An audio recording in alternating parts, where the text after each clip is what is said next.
Good evening. I'm just going to wait a couple minutes to make sure that everyone that is joining us has a chance to join before we start. We'll just give us a couple minutes. We'd appreciate it.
All right, we're going to go ahead and get started. So first off, I do want to let everyone know that this meeting is being recorded.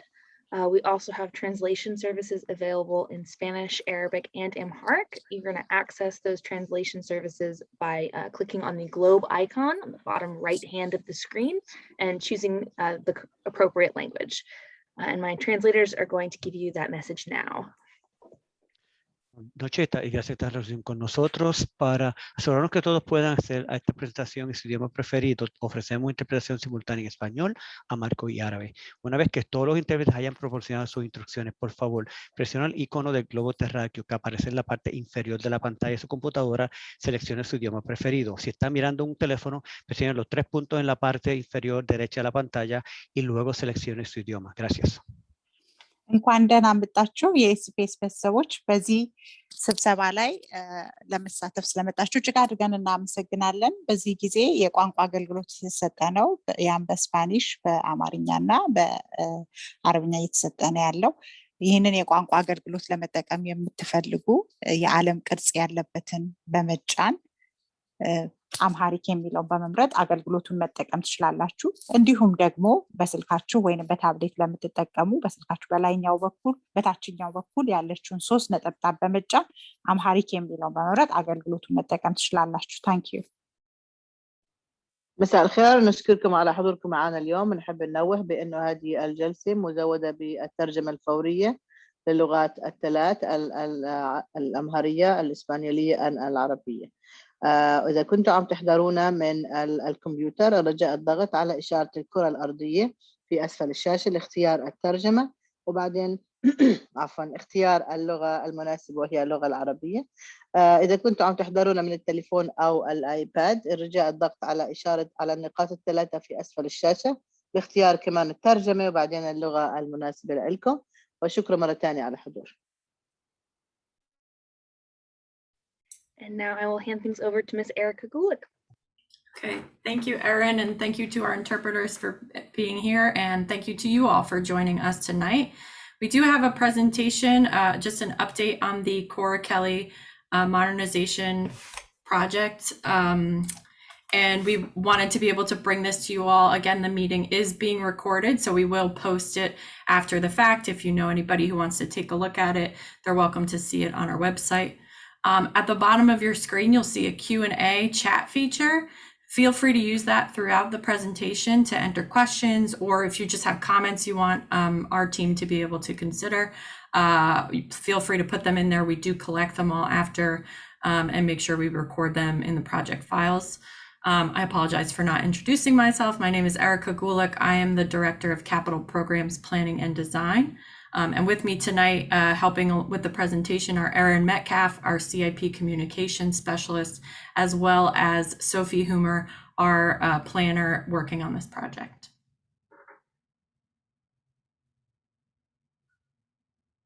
Can we go to the next slide? So tonight we just want to talk through a couple of things. We want to reiterate some of the major outcomes of the feasibility study, which we picked back up at the end of last school year. We'll talk about where we are in the modernization project process, and also related to that, what swing space opportunity is ACPS currently pursuing? And we'll talk about what swing space is, and how will the Cora Kelly community be engaged in this project, and what are the next steps? I'll now turn it over to Sophie to talk about the feasibility study. Thanks, Erica. So the major outcomes of the feasibility study, we looked at 3 major questions during the study. The first was project timing, and we found that given all factors, the modernization projects were in the correct order, meaning that George Mason would go first and then Cora Kelly. The second thing that we looked at was, should schools be replacements or could they be renovated? And the study found that both schools should be complete replacements. Cora Kelly was built in 1955, and so it's over 50 years old. Some of the building systems are at a point where it would make more fiscal sense to replace the school rather than incrementally repair systems that are beyond their useful age in that school.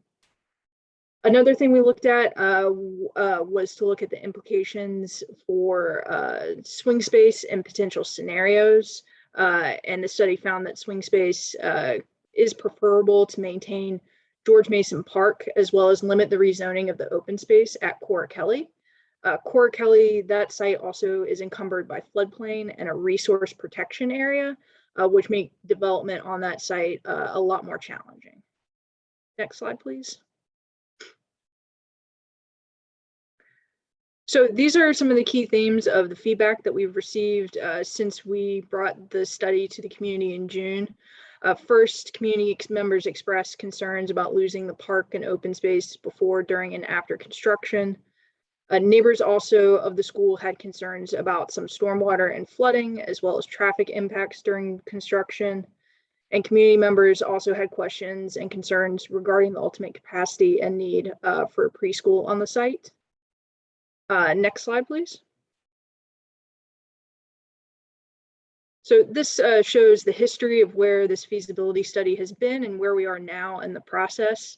This project started back in the summer of 2019 when we brought on our architect, Studio 27, to help us with the study. In fall of 2019, they completed a draft, and those findings were presented to the school board in January of 2020. Then community meetings were held in early 2020, and then in March, the study was put on hold due to COVID-19. In January of this year, 2021, we were able to resume the study, and in June, we had presentations to the community, the school board, and to PTAs. And so where we are today are to hold meetings on our potential swing space, as well as an update on the project. Next slide.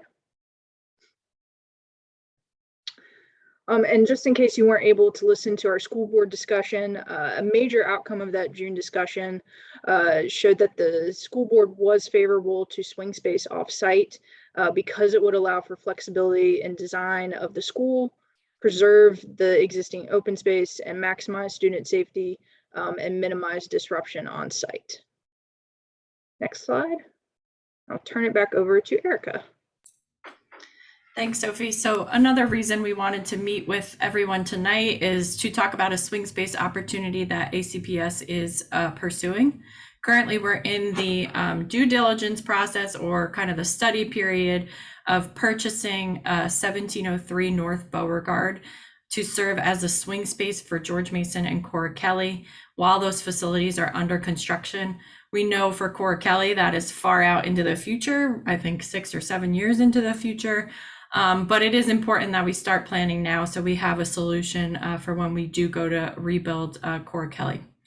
1703 North Beauregard, you can see on the in the image, is the building right next to our Ferdinand T. Day Elementary School. It is on the west side of the city, so it is a little bit of a distance from Cora Kelly, and that is something we'll work with our transportation team on to make sure everybody's able to get there. And it does share a parking garage with Ferdinand T. Day Elementary School. Ultimately, after we construct both George Mason and Cora Kelly elementary schools, this building could become a new school, which is needed for our division-wide capacity needs. Next slide. As far as the timeline, so you could see we are, because George Mason is before Cora Kelly, this project does seem far out, but I assure you it will come up quick. So right now with the 1703 building, once the school board finalizes a purchase, we would be in design of that, renovating it to be able to be a school for swing space for Cora Kelly in the future. We then will be in construction, and then it would be used as a swing space potentially starting in 2024 with George Mason. And then in the future, once Cora Kelly is in construction in 2027 or 2028, that's when Cora Kelly would move into that building. For Cora Kelly, you can see we really advanced this feasibility study process to be able to start to come up with solutions. We know we have a lot of site constraints on the Cora Kelly site.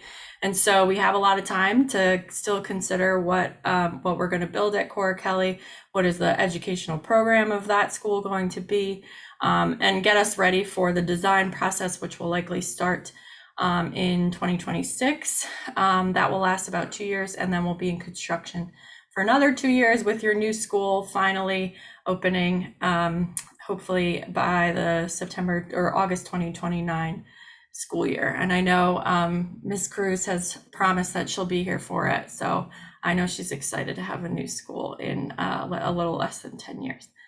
Next slide. We wanted to provide some images because we know when we pursued the Ferdinand T. Day project, it was a little shocking for people and a little scary. What would an office building look like as a school? So here you could see on the left side, that's the Ferdinand T. Day School. We did have to add elevators and stairwells to the school, but overall it's still the office building that it was originally. It's just renovated on the inside. So you can see some great pictures of the interior of the building. The one just to the bottom right of that exterior photo is our media center, where you can see students sitting, and yes, thank you. There's you can see a lot of light as well, which is great for our students in the learning environment.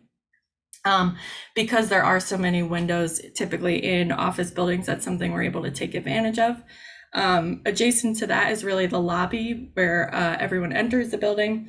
We have a great timeline of Ferdinand T. Day and his contributions to the city of Alexandria, as well as just a space for students to sit, for people to gather. We have all the way on the right is an extended learning area space. So because of the way offices are configured, there are spaces in the corridors for these kind of breakout spaces where teachers could pull students out either for a one-on-one setting or pull their whole class out to do more group learning or just have a change of scenery. So those are things we would incorporate into the design. We have another picture of the media center, and then that last picture, I'm kind of going counterclockwise, is the play space, which is on the parking garage. So we did have to be a little bit creative here because there's not much outdoor space. And so we did create a outdoor play space on the top of the parking garage. Another benefit of potentially buying this building is that then we would have control of all the exterior space outside on the bottom floor in between the two buildings. Go to the next slide. Here's the building we're talking about. So again, it's just on the other side of Ferdinand T. Day. They were built around a similar time. And so this would be, it is right at the corner of North Beauregard and Rayburn Avenue is where it sits. And so this is the facility that we're talking about. Go to the next slide. As far as community engagement, so the Cora Kelly project, we know that's not gonna start for roughly another 5 years before we start doing the design on that project. But for the 1703 building, we would be starting that sooner, and Cora Kelly would be involved in that process because they will be ultimately one of the users of the building. We anticipate we'll have regular community meetings throughout the design and construction process of that project. We'll have regular updates to our community via our CIP newsletter, which if you're not receiving, it is a great resource. We send out, Erin prepares and sends out a monthly newsletter just about all of ACPS's capital projects that we have going on in the school division. And she can let everybody know after during Q&A how to sign up for that. And then it will include coordination with our school communities for Cora Kelly, George Mason, and also for Ferdinand Day, because this will be adding students to their area, potentially need to be some shared use. So we'll want to include all relevant school communities. And then for Cora Kelly, again, we'll have regular community meetings. We'll still continue to update our community via the CIP newsletter. And we do a lot of feedback from the community via polls or feedback forms and other engagement tools, either during meetings or online. For those who can't join the meeting, we still like to collect your feedback on the design and the process. And then we typically also appoint an advisory group for these projects. That advisory group is typically made up of our staff, a PTA representative, the relevant civic association representatives or community representatives in the Arlandria or Cora Kelly area, as well as a planning commission, city council, and school board member to make sure the project is staying on track. So we would anticipate that being formed, like I said, before design starts, roughly 5 years from now. We can go to the next slide. And that is it for our update tonight. Again, this meeting will be recorded and we will share it. So if you don't have questions tonight, you could certainly always reach out to us at any of these emails. Sophie Humer is our planner too, who's managing these projects. So you can reach out to her. I'm Erica Gulick. My supervisor is Dr. Alicia Hart. And you're welcome to reach out to any of us, as well as Erin herself. She tends to be pretty quick in responding. And then at the bottom, you see the web pages, one for George Mason, one for Cora Kelly. After this meeting, we will be updating the frequently asked questions for Cora Kelly modernization, which will just be another resource for everyone to go to and understand what's going on. What does this mean for you and your family? And so with that, if you have questions, please submit them in the Q&A chat and we could take them. In the meantime, Erin, do you want to tell people how to sign up for the CIP newsletter?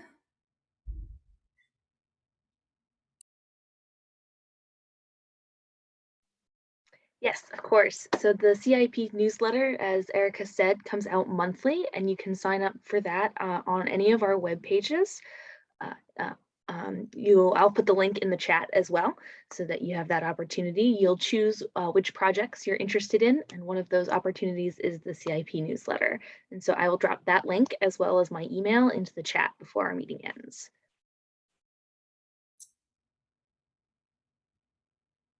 Okay, thank you. Do have one question from our principal. Does the parking at Ferdinand T. Day have enough space for both schools? That is a great question. And yes, it does. It's a 500 space parking garage. And so as we do have some tenants currently in the building that would use that parking, but as we use it, as we go to use it for a school and we have less tenants in the building, we'll have more parking for both schools as well as for families dropping off or visitors. Yes, we will have enough parking. That's a good question. Go ahead, Ms. Cruz. Yes, I wanted to ask one more. In terms of the playground, I know that FT Day has their own. Would it be a similar situation where we have one kind of on the rooftop or something similar to that, like on one of the floors that's open space? So that's something we'll have to consider in the design, whether it's something we can share, or if we can't share, then where is our play space going to go? There is some room on the ground level that potentially we could use. So that's something that through the design process we would involve, of course, Ms. Cruz, you and your staff in that, as well as families, to make sure we're providing adequate play space, but acknowledging that it is a little bit of an urban model school. There isn't that much outdoor space, and it is a temporary swing space for our Core Kelly students, so it may not be an ideal, perfect playground, but we should be able to find solutions. Are we looking at about 1 or 2 years as a swing space? How long do we think we'll be there? Yeah, typically the construction on these facilities is taking 2 years. So we would estimate that Core Kelly would be in the swing space for 2 years. Thank you. Thank you. Thanks for the good questions. I don't see any more questions in the chat, but as we said, please feel free to reach out to us if you have any, or if you know of anyone who wasn't able to attend the meeting but would be interested, they can see the recording and can certainly reach out to any of us for more information. I want to thank our principal for joining tonight. Do you have something? Go ahead. So I wanted to start by saying that normally I would have sent out, so this is I'm apologizing, I would have sent out the Zoom with all this information to my families. And so I'm sad that I wasn't able to send that in a Core Kelly Cougar Connection newsletter. So I know that we have some, I see a couple of our families on here. But I just want to make sure that if we're able to please, if you could send me the recording in any way, shape, or form so that I could send it in a Zoom and just so that they can have this update, I would really appreciate it, because I feel like there's a lot of stuff happening at the school right now. It's been busy, we all know, with COVID, but I want to make sure that this goes out. Thank you. Yeah, absolutely. Thank you, Ms. Cruz. We'll definitely send you the recording. It'll be posted on our website. So we'll send you the link. We'll send you the YouTube video too, once we have that. And there will be a lot more. This was really an information session. So when there will be a lot more opportunities for your families to engage and also provide us feedback, because we'll want to hear from them. So this was really the information which people can get by watching it. And in the future, we'll make sure we're able to reach your families and hopefully have them participate. Okay, well, thank you all. Thank you, Sophie and Erin. And I hope everybody has a good night.